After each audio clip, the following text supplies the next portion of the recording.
What's up, YouTube? This is Too Raw for Sports. Now, I'm not the boasting, bragging type, but I'm going to tell you something. If you've heard anybody else say this in the last year, they got it from me. Because I've been saying this for a while, and I think this story adds credence to my theory. I've always said that had Charles Oakley never got traded on June 27th, 1988 to the Knicks, the bad boy Pistons would have only won one championship at best, and the Bulls dynasty would have began a year earlier. Because remember, the Bulls got that close to the NBA Finals in 1990. And see, the bad boys didn't really start inflicting their damage, their strategy, until after Charles Oakley was traded. You know, all the footage you see of Jordan getting pummeled and beaten up, that was after Oakley. That's 88, 89, 89, 90. Because the enforcer was gone.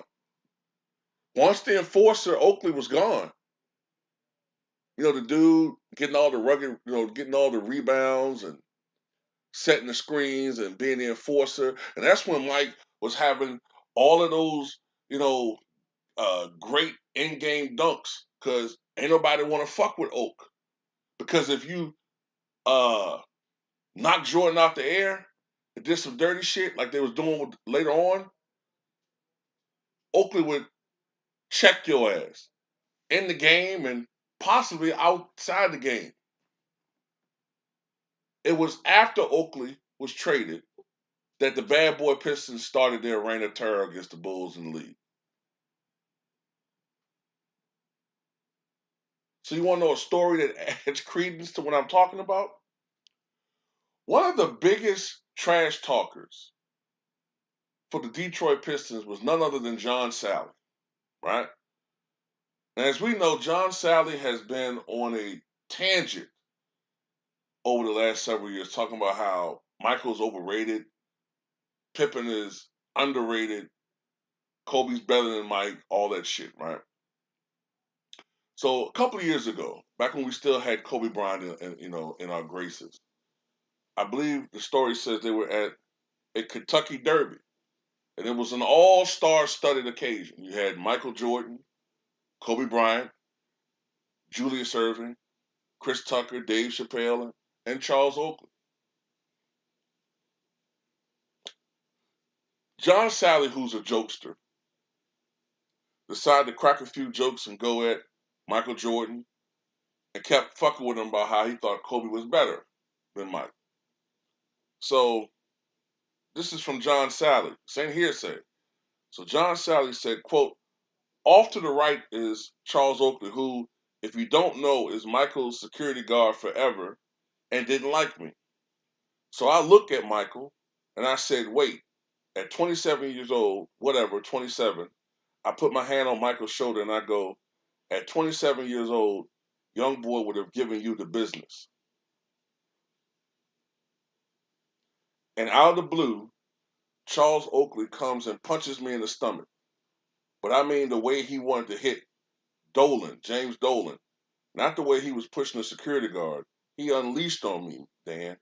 And I saw it at the last second and tightened up a little bit. He knocked all the air out of me. And Michael is like, hey, no, come on, Charles. You know Sal is crazy. He's just joking. He's just joking. Oak's like, I don't like when he talks that stuff to you. Oak has been wanting to hit me since the 80s. But man, he hit me with everything he could. Now see, that's what I'm talking about. The way Bill Laimbeer and uh, Isaiah Thomas and John Sally and Dennis Rodman, all the motherfuckers would bully Jordan and pummel Pippen and all that. They wouldn't have done that if Charles Oakley was on that fucking team. I'm telling you. I'm not saying they would have all folded like bitches, but the strategy would have been different. Jordan would have been more effective.